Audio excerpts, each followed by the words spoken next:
আল্লাহ তাআলা বলেন, মৃত্যু কখন আসবে বুঝতেও পারবা না, টেরও পাবা না।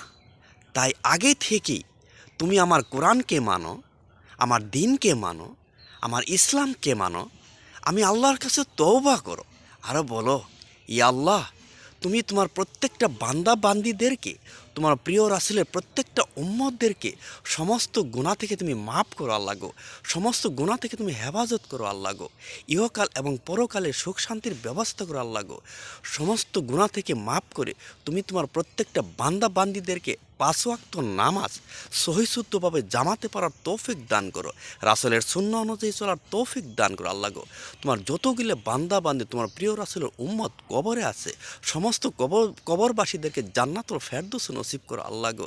যারা দুনিয়াতে আমরা বেঁচে আছি তাদেরকে তুমি ইহকাল এবং পরকালে সুখ শান্তির ব্যবস্থা করো আল্লাহ গো। সবাইকে তুমি তোমার ৫ ওয়াক্ত নামাজ পড়ার তৌফিক দান করো। আমিন।